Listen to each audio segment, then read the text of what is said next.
So yan po mga kamasana, good morning. Welcome back po muli sa ating channel. So yan po, nandito po tayo ngayon sa Purok Dos, de La Paz Norte. Bali kay ano po to, kay Tito Frank. Ayan, pabalitin po natin tong mga tiles na to. Pero hindi na po natin babaklasin yan. Anin na lang po natin, gagrinderan or chichipinggan. Tapos ito, lulubog po natin yan.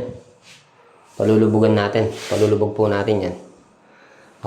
Gusto po kasi nila na na nakalubog po. Tapos itong tiles, papalitin din natin yan. Tsaka yung toilet. Palitin po natin mga toilet. Yan, si Paring Harold, nag-start na po siyang nag-flat sa ceiling.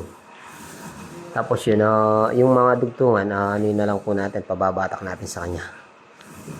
Yan, Yan, importante po talagang may sapin yung natin, yung flooring.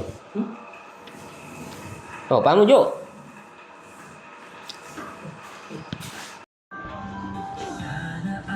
So, yan po mga kamasana. Nandito po tayo ngayon sa bahay. Yan, sa second floor na po tayo ngayon.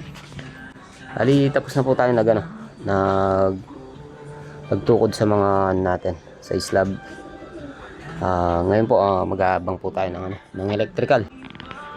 Lalagyan na po natin ng mga ilaw to.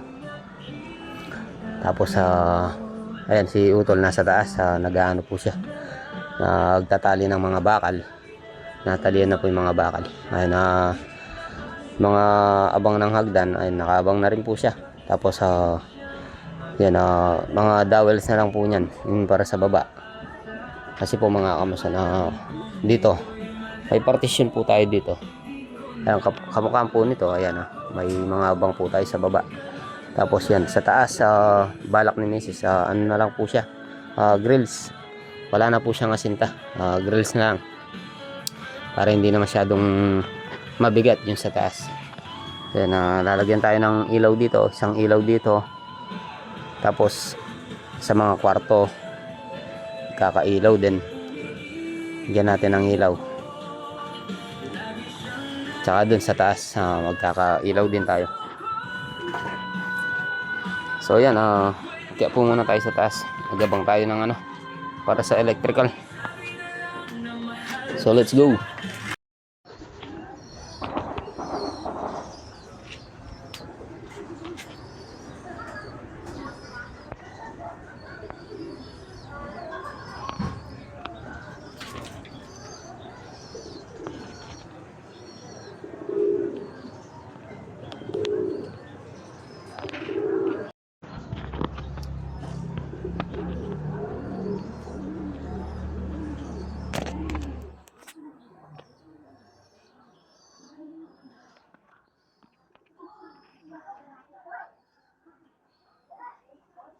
And dahil tapos na po tayo nagtukod mga kamasan, bali akit na po tayo yan sa taas para mag-electrical.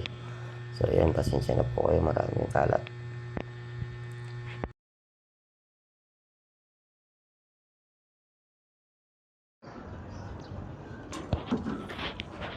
So yan po mga kamasan, si Utol, nag-aabang na po siya na para sa dowel sa baba. Tapos tayo ito, nakaisang pa lang tayo, Johnson box. Ayan, kukonek na lang po tayo dun. Ayan, nabang po natin dito, papunta dun para sa hagdan natin. Tapos papunta tayo sa sa mga kwarto. Ayan, abangan po natin ng dalawang Johnson box para in case na dalawang kwarto yung sa baba, meron silang ilaw, tigisa. Ayan, ay mga inaabang ni Utol yung mga dowel sa baba. Kasi dito wala na po siyang dowels. Balak po sana grills na lang po to. Atin na akong gulis ka rin. Karon may pag-umpis ng tangkay dowels.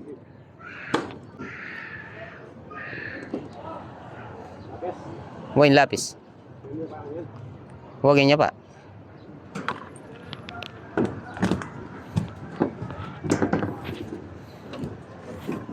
Tapos ito, nabili po natin ng ano to, sa junk shop na lang po to. Ito, number 12 po to, itong nabili natin. Ayun, kung makikita nyo po yung sa taas, number 10 po yan. Tapos itong sa baba, number 12. 20 pieces po yung nabili natin sa junk shop. Tapos yung dating abang natin na ano, number 10 lang po yan. Yan, makikita nyo po yan. Ganun din po yung pag ano natin, pag abang natin sa slab. Nagano po tayo ng dos. Tapos 20 cm na po nun. Ano, dito alas 12 po yung dito. Ayan, nag-ano po yung ano, yung isang number 10.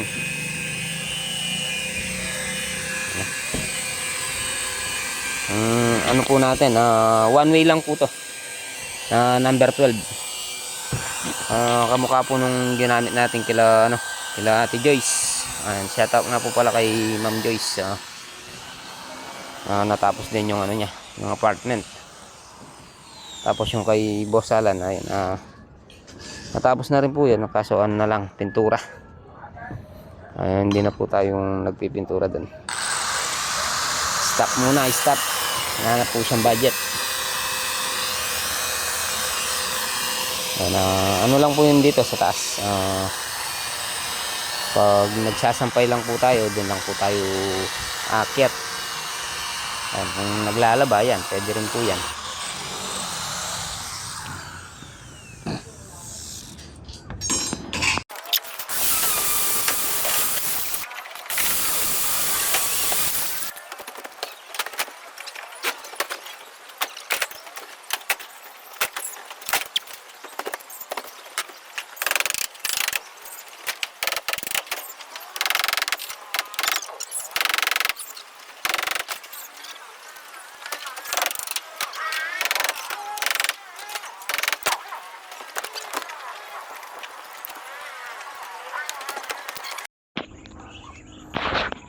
Yan po, binabinap muna tayo dito.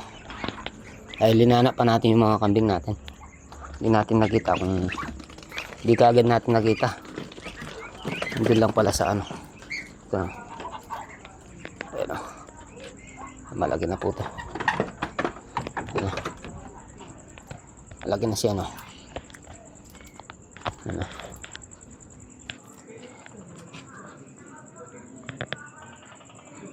Dahil maitim po, hindi kaagad natin nakita.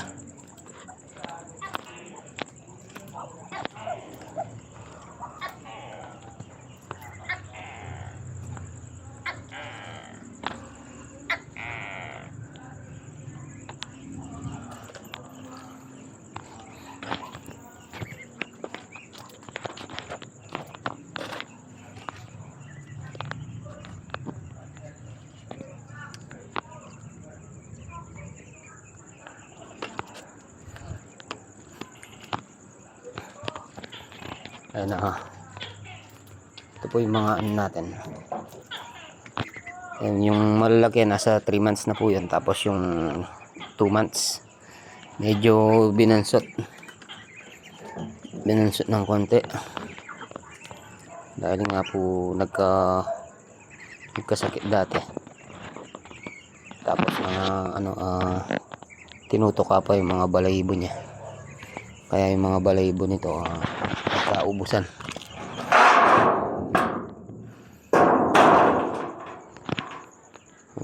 Papapasokin po natin dito. Tapos ito, ayan, nabanso po siya. Hindi gaano kumakain, nagkasakit. Kaya ano yun po natin, takpan po natin. Ito po yung mga ano natin. Ano, nasa 3 weeks. 3 weeks pa lang po to. Kasi ano na,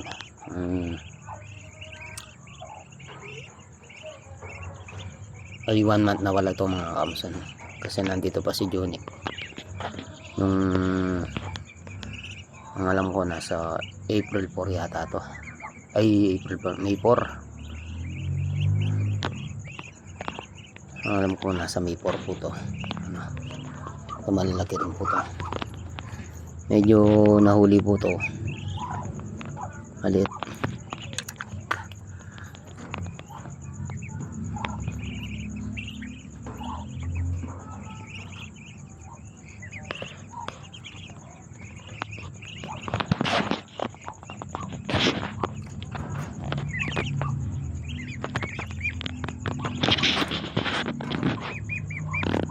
Babae siguro to.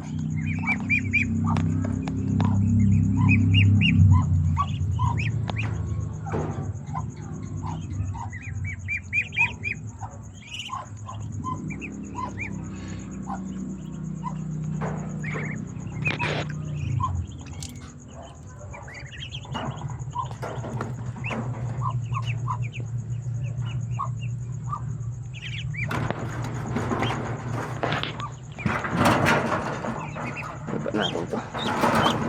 Medyo maliit siya.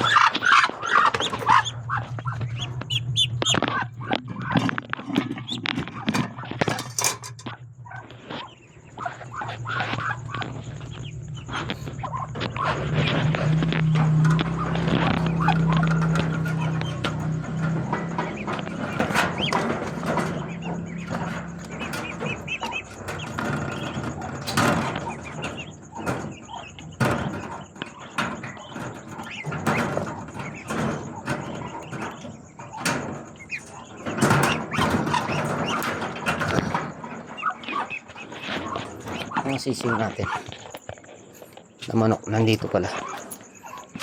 Iniiwan na po ng kanilang nanay yan.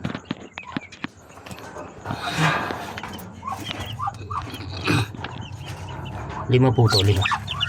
Yan.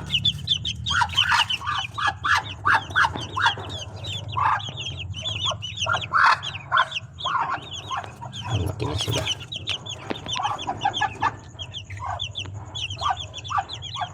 Nanay niya, malapit na rin mangitlog. Malapit na rin yung mangitlog yan. Kaya iniiwan na po nila. Doon po yung ano nila.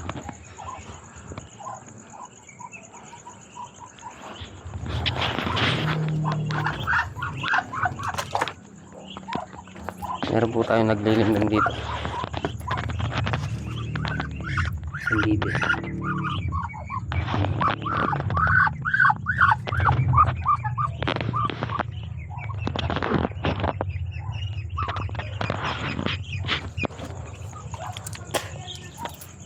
So yan